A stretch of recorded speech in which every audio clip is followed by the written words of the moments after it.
The call came in at 7:14 p.m. Detective Ryan Cole had just finished reviewing paperwork from a routine burglary case when his phone rang. The urgency in the dispatcher's voice immediately caught his attention. A 9-year-old female is missing. Last seen less than an hour ago. Possible abduction. Ryan grabbed his jacket and headed for the door. The Lewis residence sat near the end of a quiet suburban street lined with identical houses and neatly trimmed lawns. Blue and red lights flashed across the neighborhood as patrol officers moved between frightened residents.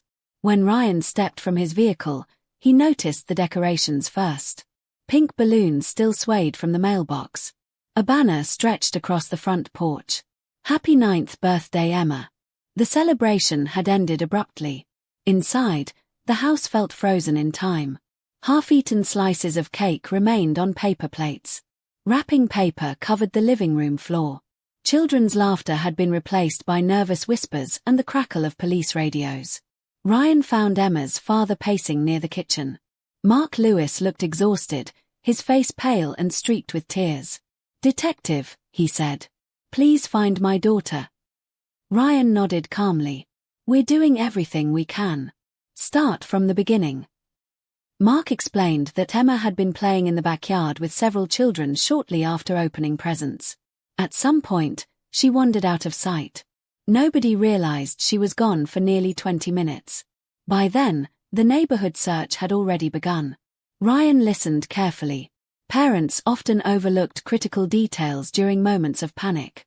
"What was Emma wearing?" he asked. "A yellow birthday dress.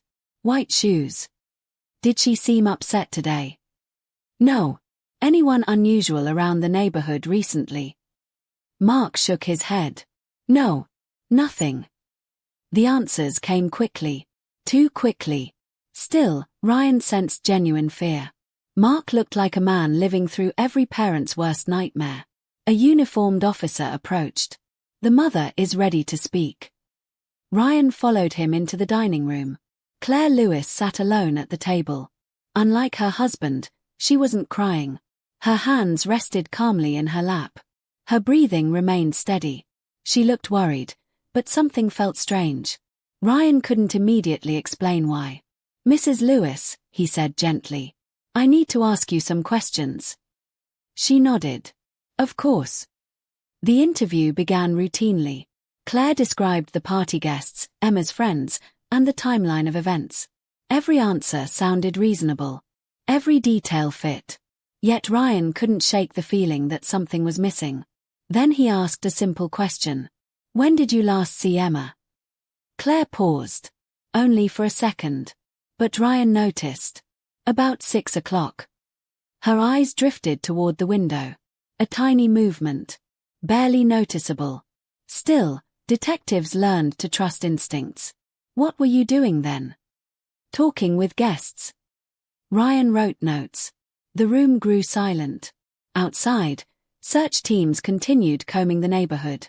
As the interview ended, another officer entered. "We've been speaking with neighbors."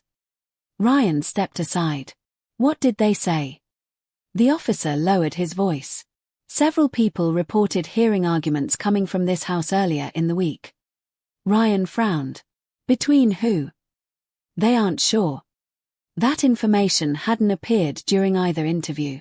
A small detail. But small details often mattered most. The evening stretched on. Search teams expanded their radius. Volunteers gathered with flashlights. Parents called Emma's name into the darkness. Hours passed without results. Near midnight, Ryan walked through the backyard alone. The swing set moved gently in the wind. A pink bicycle rested against a fence. Everything looked normal. That bothered him. Most abduction scenes contained signs of chaos. This one felt almost too clean. His phone rang. It was Officer Hernandez. "Detective, you need to come back to the command vehicle." Ryan immediately headed across the lawn. Inside the mobile unit, technicians were reviewing footage collected from neighborhood security cameras. One technician pointed toward a monitor. "We found something." Ryan stared at the screen. The grainy footage showed the front corner of a nearby street. A timestamp placed the recording shortly after 6 o'clock. Then Emma appeared. The yellow birthday dress made her instantly recognizable. She wasn't running. She wasn't crying. She wasn't frightened. Instead, she walked calmly toward a dark-colored vehicle that had stopped near the curb. The rear passenger door opened. Emma smiled. Then she climbed inside. Ryan felt a chill crawl up his spine. Children did not willingly enter strangers' cars. Not like that. The vehicle pulled away moments later. Everyone in the room watched silently. "Can we see the driver?" Ryan asked. The technician rewound the footage. Again and again they reviewed the recording. But each angle showed only shadows through the windshield. The driver's face remained completely hidden. Emma had willingly entered that car, which meant one terrifying possibility stood above all others. She knew exactly who was waiting for her. Ryan stared at the frozen image long after the others left. Emma's smile haunted him throughout the following morning. Missing children were often taken by strangers, but this case already felt different. The girl had entered that vehicle without hesitation. Trust had opened the door. The investigation widened quickly. Financial records revealed that Mark and Claire Lewis were struggling far more than they admitted. Credit cards were maxed out. Mortgage payments had been missed. Collection notices arrived regularly. From the outside, they looked like an ordinary family. Behind closed curtains, pressure was building. Ryan spent hours reviewing bank statements and interview transcripts. Nothing directly connected the parents to Emma's disappearance, yet inconsistencies continued appearing. Mark claimed the family was stable. The records suggested otherwise. That afternoon, Ryan met the department's lead forensic analyst. Sarah Mitchell entered the briefing room carrying a tablet and several evidence folders. She was known for noticing details others overlooked. "What have you got?" Ryan asked. Sarah placed photographs across the table. "We finished processing the Lewis property." Ryan examined the images carefully. Most showed ordinary household areas. Then one photograph caught his attention. It displayed a section of concrete flooring inside the family garage. A dark stain appeared near a storage shelf. "It was cleaned recently," Sarah explained. "Blood. We're still testing it." Ryan felt his stomach tighten. The garage had not been mentioned during interviews. "How much blood?" he asked. "Not enough to see clearly without chemical enhancement. But enough to matter." Sarah nodded slowly. "It might." The possibility changed everything. Until now, investigators had treated the case primarily as an abduction. Evidence from the garage introduced another possibility nobody wanted to consider. Meanwhile, detectives continued interviewing neighbors. Several described increasing tension between Mark and Claire during recent months. Arguments were frequent. Voices carried through open windows late at night. One neighbor mentioned seeing Claire meeting an unknown man several times near a local coffee shop. The information opened a new avenue. Ryan requested surveillance footage and phone records. By evening, investigators identified dozens of calls between Claire and a man named Daniel Foster. The conversations were frequent, sometimes lasting over an hour. When Ryan informed Mark about the discovery, shock crossed his face. "Daniel?" he asked. "You know him?" "He's Emma's teacher." The room became silent. Ryan watched carefully. Mark looked genuinely blindsided. Whether that reaction reflected innocence or performance remained unclear. The case was becoming increasingly complicated. Late that night, Ryan finally returned home. His apartment was dark except for the television glow. Several missed calls waited on his phone. Most were from his sister. He had forgotten their dinner plans again. Ryan sank onto the couch and rubbed his eyes. Cases involving children always affected him differently. They followed him home. They invaded quiet moments. They lingered in dreams. His phone buzzed. A message from Sarah appeared. "Need to talk. Results tomorrow morning." Ryan barely slept. The next day began before sunrise. When he arrived at the forensic laboratory, Sarah was already waiting. Her expression immediately told him something was wrong. "What happened?" Ryan asked. Without speaking, She guided him into a secure testing room. Several reports rested on the counter. The stain from the garage came back positive for blood. Ryan's chest tightened. Sarah handed him the paperwork. We ran multiple confirmations. He scanned the results. For a moment, neither spoke. The laboratory suddenly felt smaller, more oppressive. Finally, Ryan looked up. Tell me. Sarah swallowed hard. The DNA profile matches Emma Lewis. Silence filled the room. Outside, rain tapped against the laboratory windows as unanswered questions multiplied with frightening speed overnight. The investigation had just crossed a line from missing child case to something far darker. And somewhere beyond that terrible discovery waited Daniel Foster, Emma's teacher, whose secret connection to Claire Lewis was about to pull detectives into an even deeper nightmare. The DNA results changed everything. By the time Ryan left the forensic laboratory, the case was no longer treated as a missing child investigation. Emma Lewis was still officially listed as missing, but the presence of her blood inside the family garage suggested a darker possibility.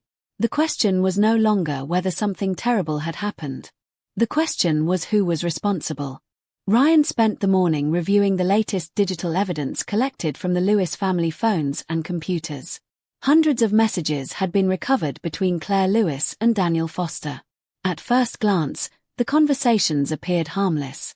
They discussed Emma's schoolwork, her behavior in class, upcoming school events. But the deeper analysts dug, the more unusual the exchanges became. Many conversations occurred late at night. Some stretched for hours. Several messages had been deleted. Others were hidden inside archived folders. Ryan sat across from Claire during a second interview. The atmosphere felt very different from their first meeting.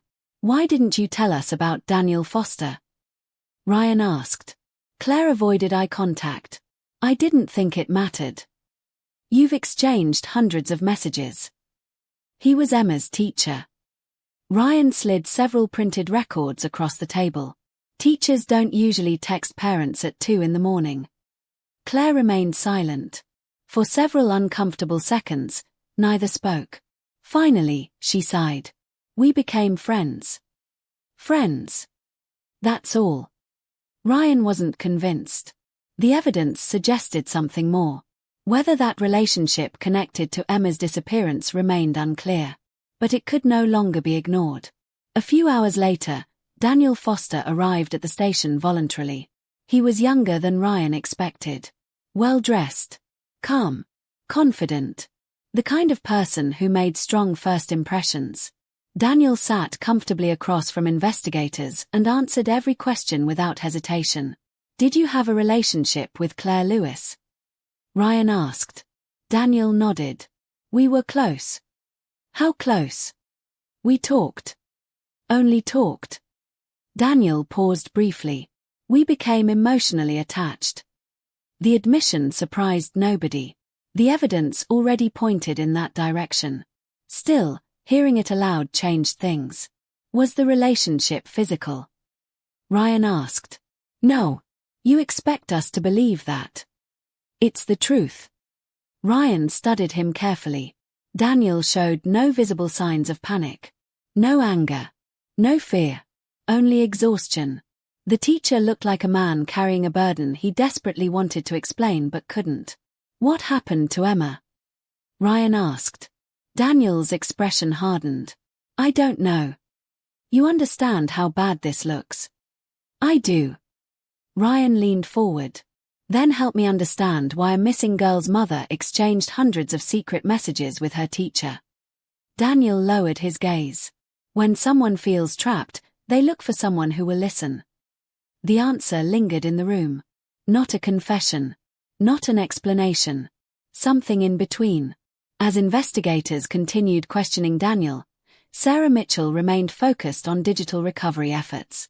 Many files from Claire's phone had been intentionally deleted. Most were unrecoverable.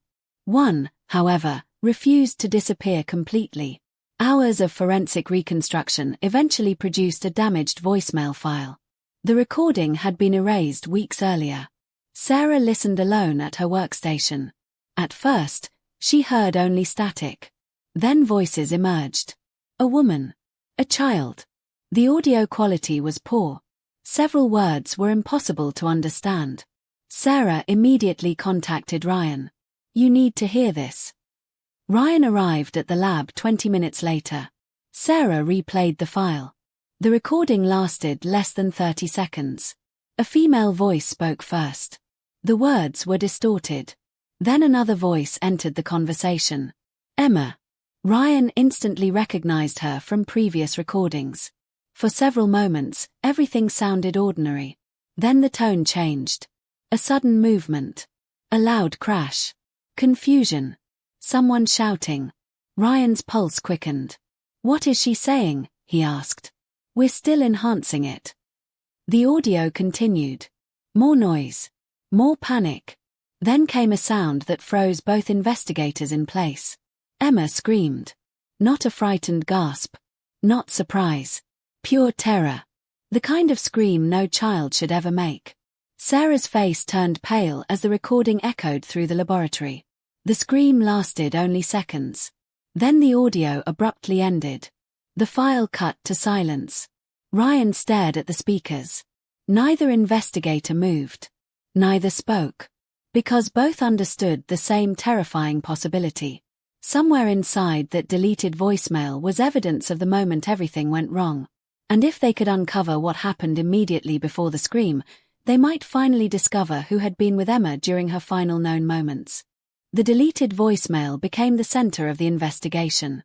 For 2 days, forensic technicians worked non-stop to enhance the damaged recording. Every fragment of sound was examined, cleaned, and reconstructed. Ryan listened repeatedly, hoping to recognize a voice or identify a clue hidden beneath the static. Nothing definitive emerged. The scream remained the clearest part of the recording. Whoever had deleted the voicemail had done so carefully. But the existence of the message alone confirmed one horrifying fact. Emma had been terrified shortly before she vanished. The investigation intensified. Search teams expanded beyond the neighborhood and surrounding suburbs. Officers combed abandoned properties, wooded areas, and remote roads. Volunteers joined organized search groups despite worsening weather. The story dominated local news broadcasts. Every parent in town seemed to be watching. Every family imagined their own child in Emma's place. 3 days after the voicemail was recovered, a breakthrough arrived. A park ranger reported suspicious ground disturbances deep within a heavily wooded area nearly 30 miles from town. The location was isolated. No marked trails led there. Few people had reason to visit. Ryan accompanied the search team immediately. The forest felt unnaturally quiet. Rain-soaked branches hung low overhead while mud covered the narrow access path. Investigators followed the ranger toward a small clearing hidden among thick trees. The disturbed soil was obvious. Someone had dug there recently. Forensic personnel began working carefully. Nobody spoke much. Years of experience had taught them what such scenes often revealed. The silence itself felt like a warning. After several hours, one investigator uncovered a piece of yellow fabric. Ryan recognized it instantly. The same color described by Emma's parents. The same color visible in the security footage. A knot formed in his stomach. Minutes later, the excavation confirmed everyone's fears. Emma Lewis had been found. The news spread rapidly. Shock transformed into grief. Grief transformed into anger. Flowers appeared outside the Lewis residence. Candles lined sidewalks. Community members gathered for vigils while television crews crowded the streets. The town that had once searched for a missing girl now mourned a murdered child. Ryan attended none of the memorials. His attention remained fixed on the crime scene. Something about the burial site felt wrong. The grave was shallow but carefully chosen. The location suggested familiarity with the area. Whoever buried Emma had not acted impulsively. The placement showed planning. Experience. That possibility disturbed him more than he wanted to admit. While excavation continued, another forensic investigator called Ryan over. "We found something else." The words immediately raised concern. He followed the investigator several yards beyond Emma's grave. Another patch of soil had attracted attention. Unlike Emma's burial site, this disturbance appeared much older. The earth had settled naturally over time. Roots had grown through portions of the area. Nobody knew what they would find. The team began digging. Hours passed. Then fragments of bone emerged. A child's remains. Older. Far older. Ryan felt a chill despite the humid afternoon air. The discovery transformed the entire investigation. Suddenly, Emma was no longer the only victim connected to the woodland clearing. Forensic experts estimated the second burial had remained hidden for many years. The remains belonged to another child. A child whose identity was completely unknown. As darkness approached, investigators expanded their search radius. Additional evidence markers appeared throughout the clearing. Every new discovery deepened the mystery. Reporters soon learned about the second set of remains. Public outrage intensified. Residents who had mourned one tragedy now feared something even worse. Rumors spread quickly. Parents questioned old disappearances. Former missing person cases resurfaced in news reports. The woodland grave was becoming the center of a nightmare stretching far beyond Emma Lewis. That evening, Ryan returned to headquarters carrying photographs from both burial sites. Sarah waited inside the conference room. Her expression told him she had found something important. "What is it?" Ryan asked. She slid a case file across the table. The file looked old. Very old. Ryan opened it carefully. A faded photograph stared back at him. The image showed a young child reported missing 15 years earlier. The age matched preliminary estimates from the unidentified remains. Ryan turned another page. Then another. His pulse slowed. A familiar name appeared on the original investigation report. Not the victim. Not a suspect. The lead detective. Ryan stared at the document in disbelief. The case had been handled by Detective Thomas Mercer. His former mentor. The man who had taught him everything he knew about homicide investigations. And the disappearance had never been solved. The discovery of Thomas Mercer's name changed the atmosphere inside the investigation. Ryan spent most of the following morning reviewing the 15-year-old case file recovered from archives. Dust-covered boxes filled an entire records room, each containing fragments of forgotten tragedies. Somewhere among those documents lay the identity of the child buried near Emma Lewis. The original victim's name was Ethan Parker. 8 years old. Missing. Never found. At least that was what the official records claimed. Now investigators knew otherwise. Ethan's remains had likely been hidden in the woods for over a decade while his family lived without answers. Ryan sat across from Sarah as they examined the aging file. "Mercer worked this case for nearly a year," Sarah said. Ryan nodded. He never mentioned it. That alone felt unusual. Thomas Mercer had spent years mentoring Ryan. They had discussed difficult investigations countless times. Yet Ethan Parker's disappearance had never been mentioned. Not once. The omission bothered him. As they continued reviewing evidence, another name repeatedly appeared throughout the reports. Detective Michael Graves. Unlike Mercer, Graves was still alive. Retired. Living quietly several counties away. His role in the investigation had been secondary at the time. Yet many witness interviews carried his signature. Ryan made a note to contact him. Meanwhile, Sarah focused on photographs preserved inside the evidence archive. Most were routine. School pictures. Family portraits. Search operation images. Then one photograph immediately stood out. Sarah held it beneath the desk lamp. "Look at this." Ryan leaned closer. The image showed Ethan Parker standing in a playground. He appeared happy, relaxed, completely unaware of the tragedy awaiting him.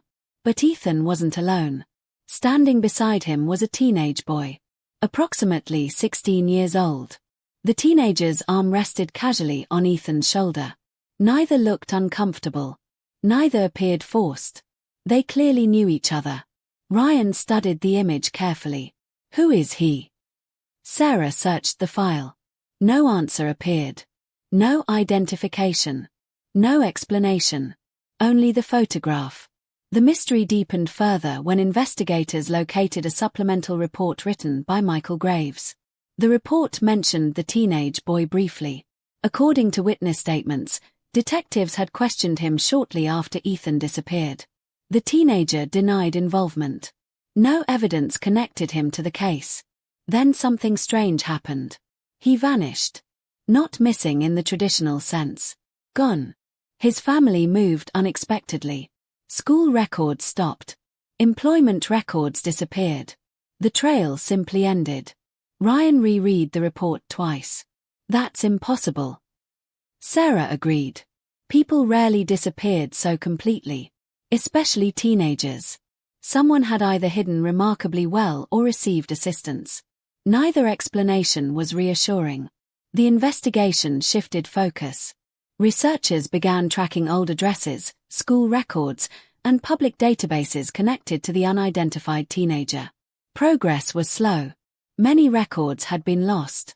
Others appeared incomplete. Some files contained obvious gaps.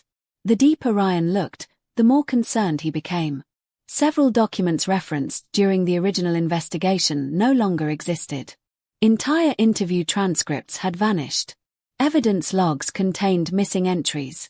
Pages appeared deliberately removed. It no longer felt like poor record-keeping. It felt intentional. That realization kept Ryan awake long after midnight. Sitting alone in his apartment, he spread photocopies across the kitchen table.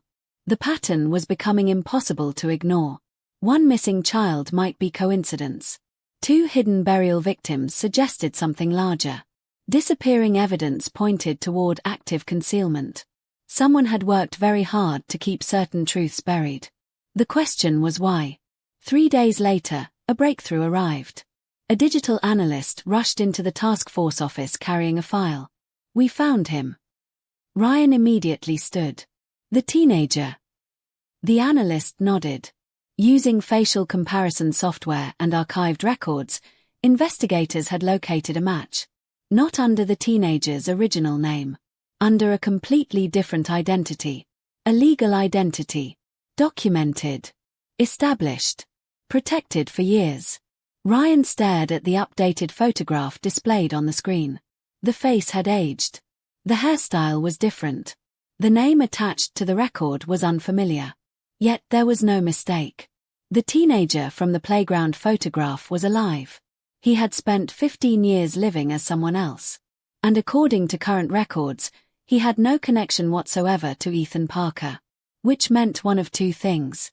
Either the original investigation had made a catastrophic mistake, or someone had deliberately erased an entire life from history. The discovery stunned everyone on the task force. For 15 years, the teenage boy from Ethan Parker's photograph had existed under a completely different identity. Records showed a stable life, steady employment, and no criminal history. On paper, he appeared ordinary. Yet nothing about the situation was ordinary. Ryan and Sarah traveled to meet him 2 days later. The man lived alone in a small town several hours away. His modest house sat at the end of a quiet road surrounded by open fields. When he opened the door, the resemblance was unmistakable. Older. Worn down. But unquestionably the same person. For a long moment, nobody spoke. Then Ryan showed him the photograph. The man's face immediately lost color. "I haven't seen that in years," he whispered. "What was your name back then?" Ryan asked. The man hesitated. Finally, he answered. "Jacob." The name did not appear in any current government records. Ryan and Sarah exchanged glances. "Can we come inside?" Jacob nodded slowly. The conversation lasted nearly 6 hours. What he revealed changed the direction of the investigation entirely. According to Jacob, Ethan Parker's disappearance had never been an isolated event. There were other children. Many others. Children who came from troubled homes. Children whose families struggled financially. Children nobody powerful expected the public to fight for. Jacob claimed certain local officials maintained relationships with influential business owners and community leaders. Behind closed doors, those individuals protected one another. Rumors circulated for years. Complaints disappeared. Witnesses changed stories. Investigations stalled. Nothing could ever be proven. At least not officially. As a teenager, Jacob had spent time around several people connected to Ethan's case. He remembered overhearing conversations and witnessing behavior that frightened him. When Ethan vanished, Jacob tried telling investigators what he knew. Nobody listened. Or worse, some people listened and chose to ignore him. The wrong people were involved, Jacob said quietly. Ryan remained skeptical. Trauma distorted memories. Fear altered perception. Still, many details matched information investigators had uncovered independently. Why disappear? Sarah asked. Jacob stared toward the window. Because somebody warned me. The room grew silent. Who? I never learned his name. What did he say? Jacob swallowed hard. He told me that if I stayed, I'd end up like Ethan. The statement lingered in the air. For years, Ryan had investigated murders, kidnappings, and corruption cases. He understood that truth often hid beneath layers of fear and deception. Yet this felt different. Much larger. Potentially more dangerous. Back at headquarters, investigators began comparing Jacob's testimony against archived records. The results were unsettling. Several names repeatedly surfaced across unrelated cases. Former city employees, business owners, community figures, people whose influence had helped shape the town for decades. None had ever been charged with crimes connected to missing children. Yet their names appeared again and again in witness statements, interviews, and abandoned leads. Sarah spent nights reviewing forgotten evidence. Ryan focused on locating surviving witnesses from older investigations. The deeper they dug, the more resistance they encountered. Information requests were delayed. Documents vanished. Anonymous complaints suddenly appeared against members of the task force. Somebody was paying attention. One evening, Ryan returned to his vehicle after leaving headquarters. An envelope rested beneath the windshield wiper. No name. No return address. Inside was a single sheet of paper. Stop digging. Nothing else. No explanation. No signature. Ryan showed the note to Sarah the following morning. Neither found it surprising. The investigation had reached a point where someone felt threatened. That realization only increased the urgency. A breakthrough arrived days later. One of Jacob's former acquaintances agreed to testify. The witness claimed to possess information connecting several influential individuals to the original disappearances. Unlike rumors or second-hand stories, this person allegedly had first-hand knowledge. The testimony could potentially confirm years of hidden misconduct. Ryan immediately arranged a formal interview. For the first time in weeks, optimism spread through the task force. Perhaps they were finally close to the truth. The witness agreed to appear the following morning. Protective measures were discussed. Security plans were finalized. Everything seemed in place. Then the phone rang shortly after midnight. Ryan answered immediately. The voice on the other end sounded shaken. There had been an incident. A serious one.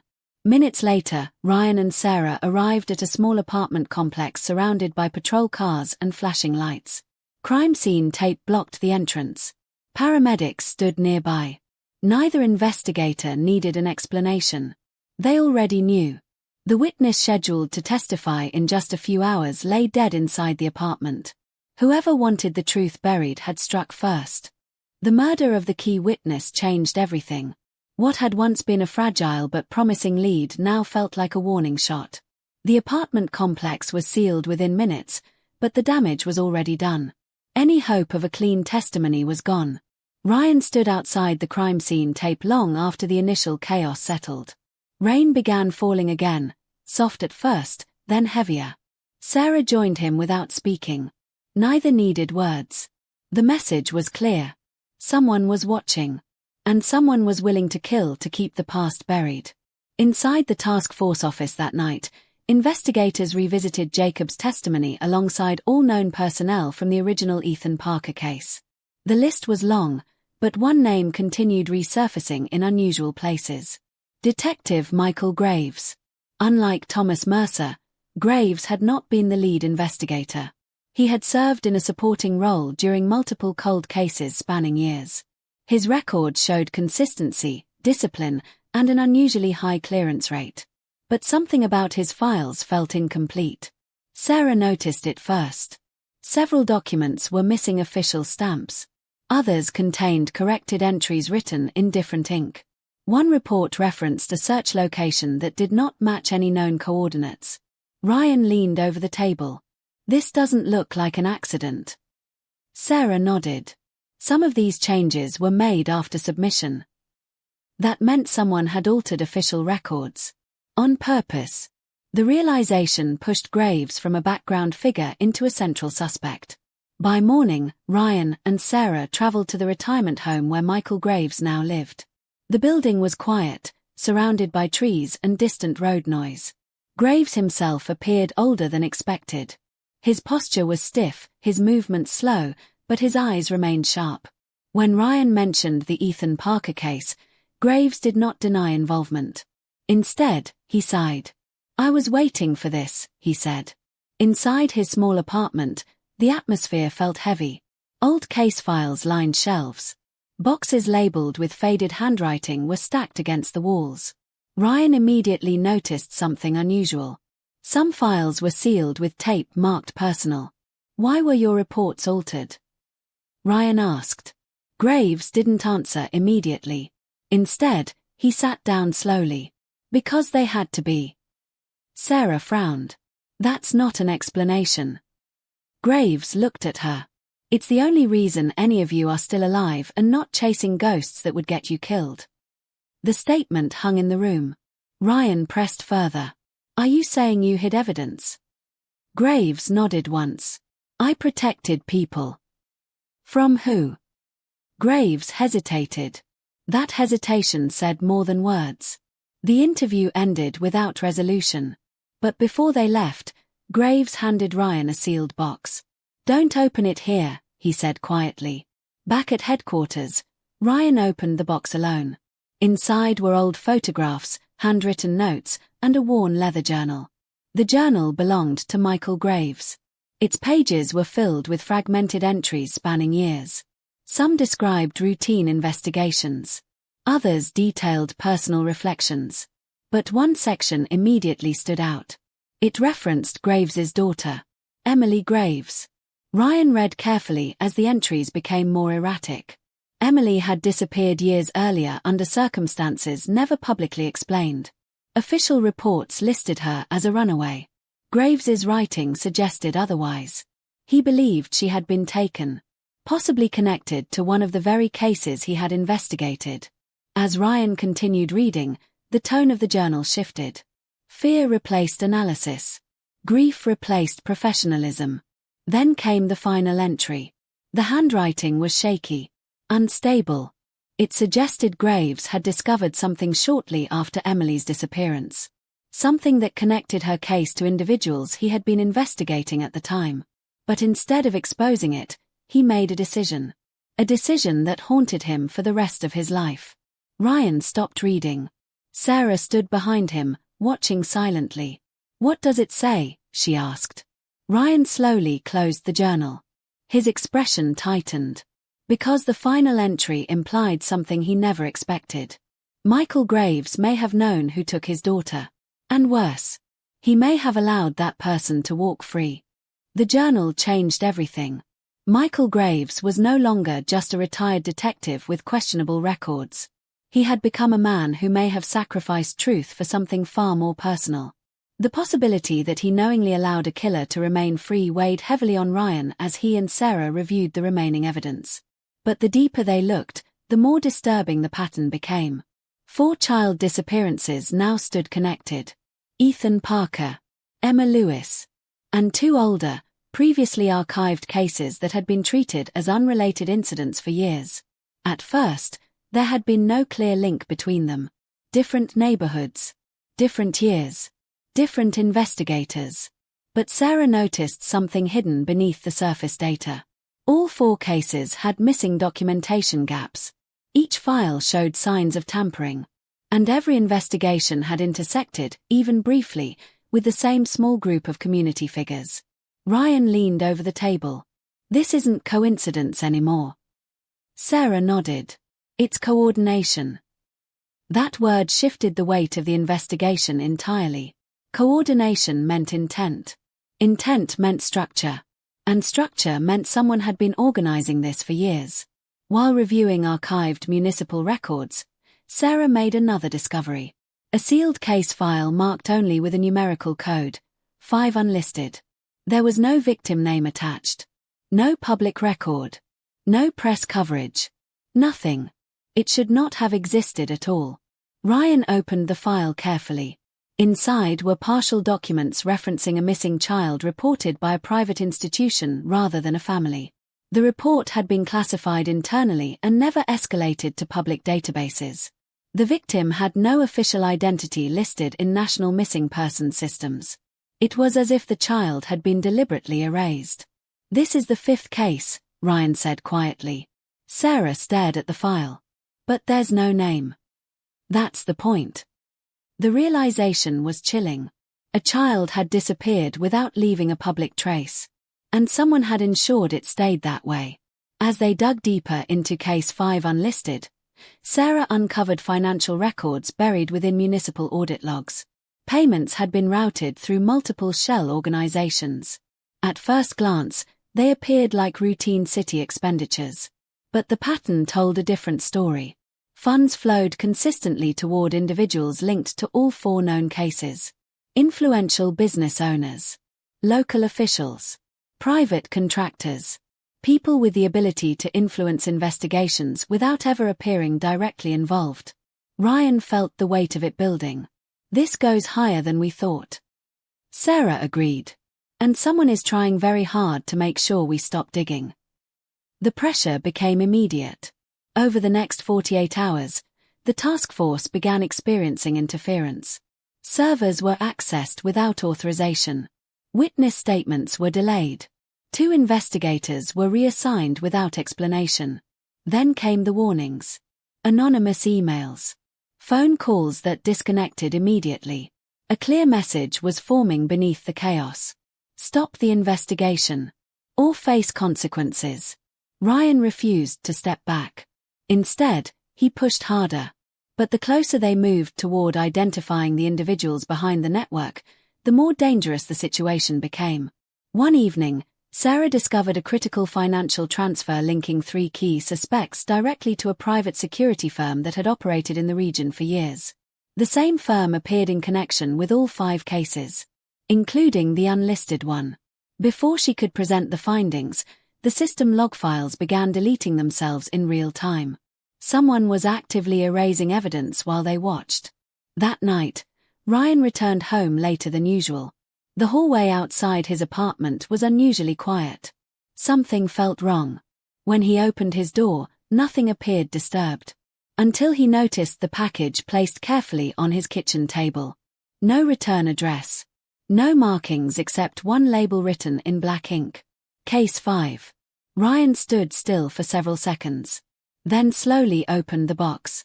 Inside was an old videotape. No explanation. No context. Just a single handwritten note attached beneath it.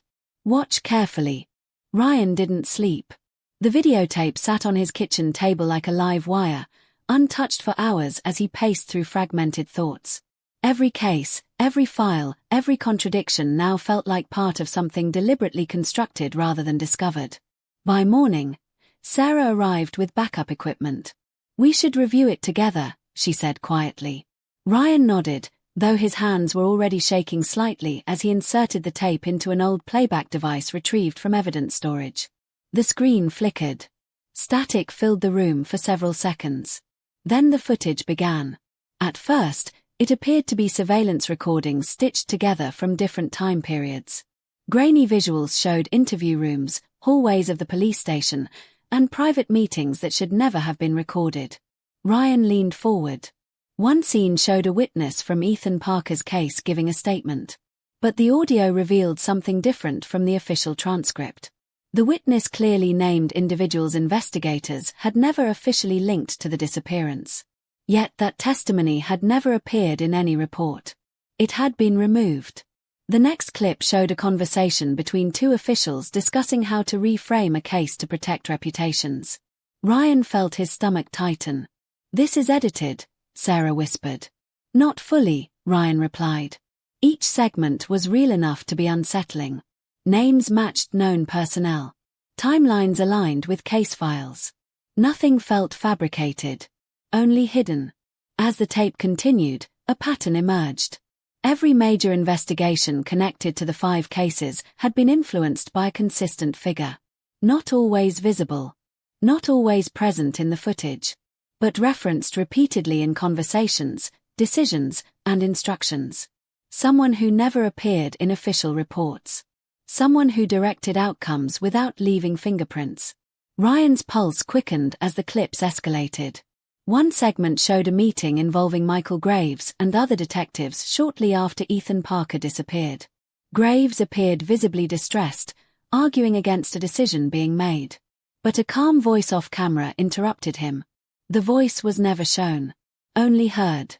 "It stays buried," it said. Graves fell silent. Ryan rewound the tape twice. He knew that voice. Or thought he did. The footage continued. A sequence of financial transfers, manipulated reports, and altered evidence logs appeared in rapid succession. Each case, Emma Lewis, Ethan Parker, and the earlier disappearances, was touched by the same unseen influence. Sarah stepped back from the screen. "This isn't just corruption," she said. "This is control." Ryan said nothing. The tape moved into its final segment. A dimly lit office appeared on screen.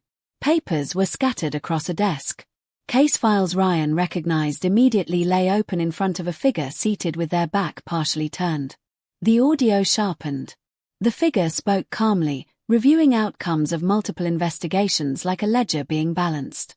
Names were mentioned. Decisions justified. Lives accounted for. Ryan felt his breath shorten. The person on screen finally turned slightly toward the camera. Not fully visible. But enough. Enough for recognition. Ryan froze. Sarah noticed his reaction instantly. "Ryan?" she asked. He didn't answer. The tape continued for a few more seconds, showing the figure marking one final file before the screen cut to static. Silence filled the room. The realization landed slowly, like something collapsing inward. The mastermind behind the manipulation of all 5 cases was not a stranger operating in the shadows. It was someone embedded within Ryan's own professional history. Someone he had trusted. Someone who had shaped his understanding of justice itself. Ryan stepped back from the screen, visibly shaken as years of mentorship, guidance, and shared investigations suddenly reframed into something far more disturbing. Sarah watched him carefully. "Who was it?" she asked softly. Ryan didn't respond at first. His expression tightened as recognition turned into denial, then into something heavier. Because the person revealed in the final frame was not just connected to the case. They were someone Ryan had once called a mentor. The moment the tape ended, the room felt unrecognizable. Ryan stood motionless, staring at the blank screen as if it might rewind itself and undo what he had just seen. Sarah didn't speak. She didn't need to. The silence between them carried the weight of everything that had just collapsed. For years, Ryan had trusted one person above all others. Now that trust felt like a weapon turned inward. By sunrise, he had made his decision. He requested an emergency meeting under official capacity. The location was set at an old administrative office outside the main city precinct, a neutral site used for internal inquiries. When Ryan arrived, rain was falling again, steady and cold. Inside, waiting in a dimly lit room, sat Detective Thomas Mercer. Ryan's former mentor. The man from the old files. The man who had shaped his entire career. Mercer looked up calmly as Ryan entered. "I figured you'd come," he said. Ryan didn't sit down. 5 cases, Ryan said quietly. 5 children. 5 cover-ups. Mercer exhaled slowly. "You've been digging too deep." "That's your answer." Mercer leaned back slightly. "It's not an answer. It's a warning you should have listened to earlier." Sarah entered behind Ryan, tense and alert. Ryan placed the videotape on the table. "I saw everything." For the first time, Mercer's expression shifted slightly. Not surprise. Acceptance. The confrontation that followed was not loud. It was controlled. Disturbingly calm. Mercer admitted involvement in manipulating reports, redirecting investigations, and suppressing evidence across multiple cases spanning decades. But he did not frame it as corruption. He framed it as necessity.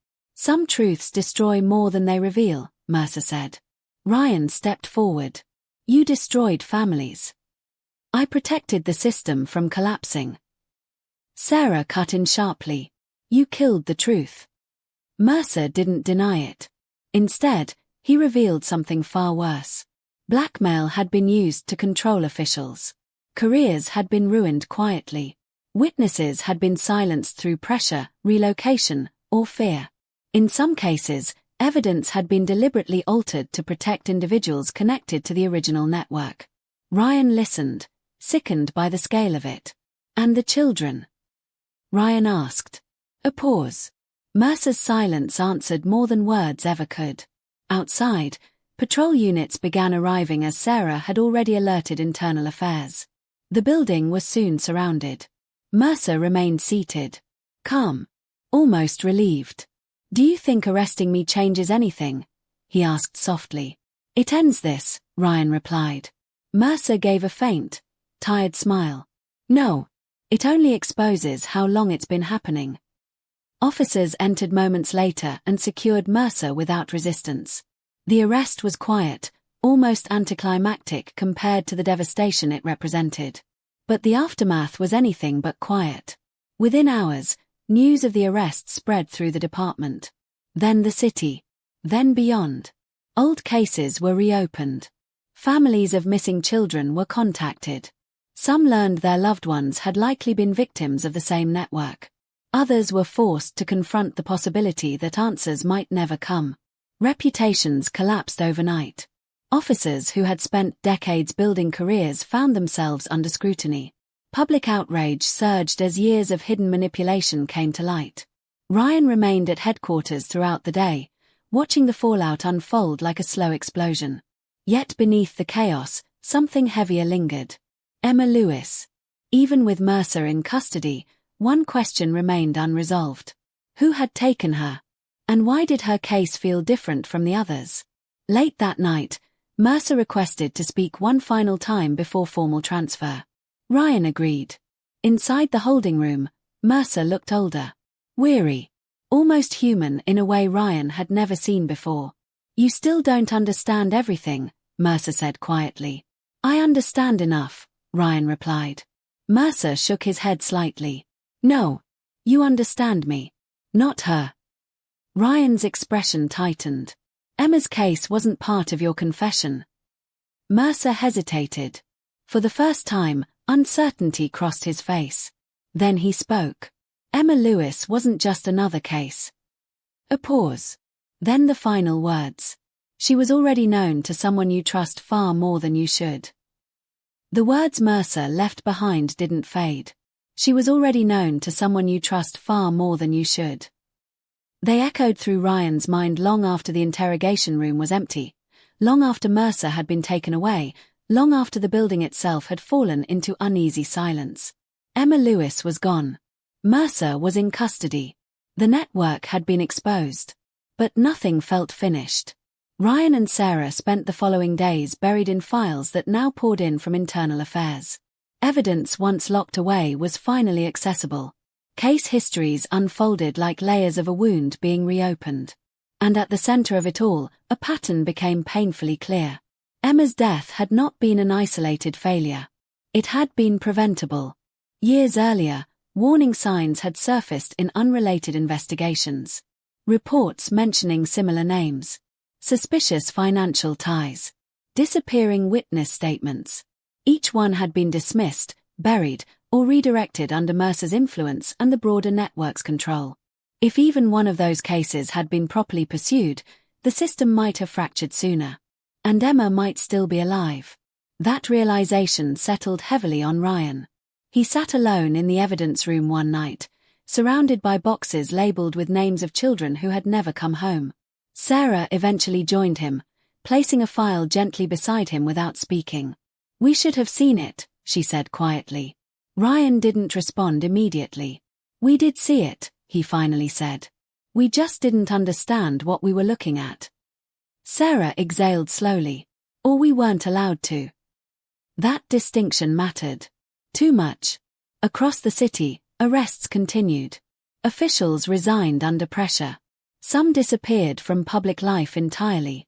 The public demanded accountability, but what they received was fragmented truth, too large, too tangled, too painful to fully absorb. Justice had been served in the legal sense. But it didn't feel like victory. Not for Ryan. Not for Sarah. Not for anyone who had worked the cases without knowing what truly lay beneath them. Weeks passed. The task force was quietly dissolved and restructured. Files were reassigned. Departments reorganized. Official statements declared the investigation resolved at the highest known level of involvement. But Ryan knew better.